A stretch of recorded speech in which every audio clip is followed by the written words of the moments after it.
Hello student, आज हम surface tension या पृष्ठ तनाव के बारे में पढ़ेंगे। देखिए, सरफेस टेंशन या पृष्ठ तनाव क्या होता है। आपने कई बार देखा होगा कि पानी की ऊपरी सतह जो होती है उसके ऊपर मच्छर तैरता है, क्योंकि पानी की जो ऊपरी सतह जो होती है वो एक टेंशन की तरह कार्य करती है, एक तनाव की तरह कार्य करती है। इसको ही हम पृष्ठ तनाव कहते हैं। एक माचिस की तिल्ली अगर आप पानी की ऊपरी सतह पर रखोगे तो वह माचिस की तिल्ली तैरती हुई नजर आएगी। दैट इज सरफेस टेंशन, पृष्ठ तनाव। Define surface tension: force per unit of imaginary line draw on water upper surface is known surface tension. Formula: T equal to F upon L. What is F? Force. And what is L? Length. Unit: Newton upon meter. M case में. Okay. And that is the dimensional formula m1 L power 0 T power minus 2. देखिए, आप अगर एक गिलास लेवें, गिलास के अंदर पूरा पानी भर देवें और एक आप इमेजिनरी लाइन या काल्पनिक लाइन बनाएं ए से लेकर बी तक, तो काल्पनिक लाइन की लंबाई पर लगने वाला बल ही पृष्ठ तनाव या सरफेस टेंशन कहलाता है। आप ए से लेकर बी एक माचिस की तिल्ली रखें, माचिस की तिल्ली की लंबाई पर लगने वाला बल ही पृष्ठ तनाव कहलाता है। ओके, हिंदी में हम देखते हैं। देखिए, ये एक एग्जाम्पल बता रखा है जिसमें पानी की ऊपरी सतह पर मच्छर तैर रहा है। तो मच्छर के पाँव के यहाँ देखोगे कि गड्ढा बना हुआ नजर आता है। तो पानी की जो ऊपरी सतह होती है वो एक तनाव की तरह या टेंशन की तरह कार्य करती है। ये पानी की अपनी एक प्रॉपर्टी होती है, गुण होता है। अगर आप लिक्विड की एक ड्रॉप देखोगे, वो पानी की बूंद जो होती है वो गोलाकार होती है। कारण क्या होता है?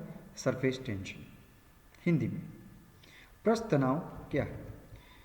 किसी द्रव के सतह या पृष्ठ के इकाई लंबाई पर लगने वाले बल को ही पृष्ठ तनाव कहते हैं। इसका सूत्र होता है T equal to F upon L। पृष्ठ तनाव को हम T से रिप्रेजेंट करते हैं।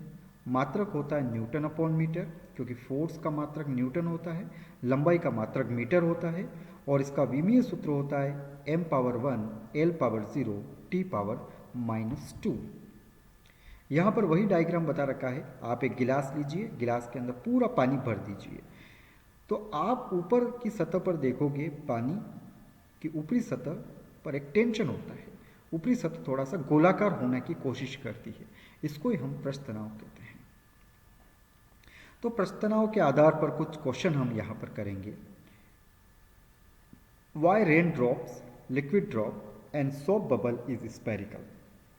साबुन का बुलबुला, पानी की बूंद या बारिश की बूंद गोलाकार होती है, क्या कारण होता है? Due to attraction force of surface tension, rain drop, liquid drop and soap bubble reduce its area and become spherical. पृष्ठ तनाव के कारण, सरफेस टेंशन के कारण बारिश की बूंद या कोई भी तरल की बूंद या साबुन का बुलबुला गोल होता है, क्योंकि सरफेस टेंशन के कारण वो अपने आयतन को, एरिया को या वॉल्यूम को कम करते हैं और इस वजह से वो क्या हो जाते हैं? गोलाकार हो जाते हैं। हिंदी में बारिश की बूंद, तरल बूंद व साबुन के बुलबुले गोलाकार क्यों होते हैं? द्रव के पृष्ठ तनाव के कारण गोलाकार आकृति बनाए रखता है। इसी गुण के कारण द्रव कम से कम आयतन घेरने का प्रयत्न करता है।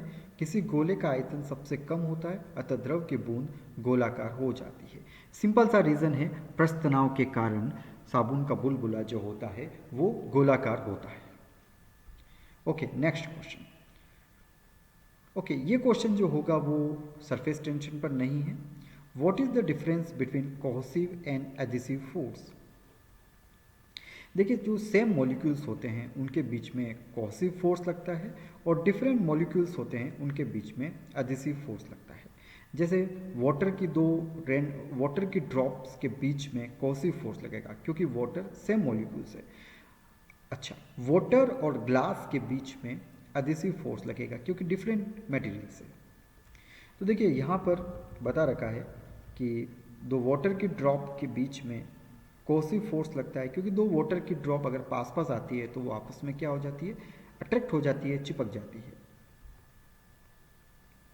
ठीक है, अब आप देखेंगे कि attraction force between molecules of different type are called adhesive force. जैसे वाटर और ग्लास के बीच में या ऑयल और वाटर के बीच में हमेशा एडिसिव फोर्स लगेगा।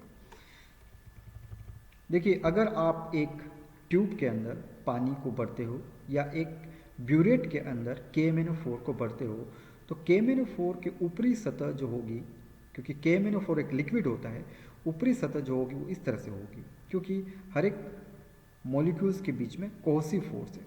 पर ये लिक्विड और ये ग्लास, इसके बीच में एडिसिव फोर्स लगेगा, क्योंकि दो डिफरेंट मॉलिक्यूल्स है, लिक्विड और ग्लास। तो आप किसी भी ब्यूरेट के अंदर अगर आप वाटर फिल करते हो तो उसका लेवल इस तरह से बनता है। ससंजक बल व असंजक बल में अंतर स्पष्ट कीजिए। ये हिंदी में क्वेश्चन है इसका। ससंजक बल, एक ही पदार्थ के अणुओं के मध्य लगने वाले आकर्षण बल को ससंजक बल कहते हैं। ठोसों में ससंजक बल सबसे अधिक होता है और गैसों में ससंजक बल सबसे कम होगा। तो वाटर की दो ड्रॉप के बीच में या ऑयल की दो बूंदों के बीच में हमेशा ससंजक बल लगेगा। दो भिन्न पदार्थ के अणुओं के बीच में लगने वाला आकर्षण बल असंजक बल कहलाता है, जैसे पानी और कांच, तेल व पानी। Next question, Y water weight glass surface. मतलब कांच की सतह पर अगर हम पानी डालते हैं तो पानी जो होता है कांच की सतह को गीला कर देता है। इसका क्या कारण होता है? Okay, there is a cohesive force between water molecules. हमें यह तो पता है कि वाटर की ड्रॉप्स के बीच में कोसिव फोर्स होगा और एडिसिव फोर्स होगा वाटर और ग्लास के बीच में। तो कोसिव फोर्स जो है वो कम है, वाटर मॉलिक्यूल्स के बीच में जो कोसिव फोर्स जो है वो लेस है, कम है। इस वजह से वाटर की ड्रॉप्स कांच के सतह पर बिखर गई। और high adhesive force between water and glass. पानी कांच की सतह को गीला करता है, क्यों? क्योंकि पानी की बूंदों में ससंजक बल कम होता है। Okay, why mercury doesn't wet glass surface. अच्छा, मर्क्यूरी जो होता है वो ग्लास की सरफेस को गीला नहीं करता है। इसका क्या कारण होता है? There is a high cohesive force between mercury molecules, so mercury doesn't wet glass surface. Mercury molecules के बीच में कोसिव फोर्स जो होता है वो ज़्यादा होता है। पारा कांच की सतह को गीला नहीं करता है, क्यों? क्योंकि पारे की बूंद में ससंजक बल ज़्यादा होता है, इस वजह से वो बूंदें बिखरती नहीं हैं और कांच की सतह को गीला नहीं करती है। Why is it possible to write on blackboard by using chalk? चौक के द्वारा हम ब्लैक बोर्ड पर क्यों लिख पाते हैं? सिंपल सी बात है कि चौक के मॉलिक्यूल्स के बीच में कोसिव फोर्स होगा और वो कम है, इस वजह से चौक ब्लैक बोर्ड के ऊपर टूट रही है। Chalk molecule has low cohesive force and high adhesive force between blackboard and chalk. So chalk molecules has low cohesive force. Blackboard पर चौक के द्वारा क्यों लिखा जा सकता है? क्योंकि चौक के अणुओं के बीच में ससंजक बल कम है, इस वजह से चौक के अणु क्या हो रहे हैं, ब्लैकबोर्ड के ऊपर टूट रहे हैं और ब्लैकबोर्ड के ऊपर हम चौक के द्वारा लिख सकते हैं। ओके, तो इन क्वेश्चन को आप नोट कर लें। Thank you student.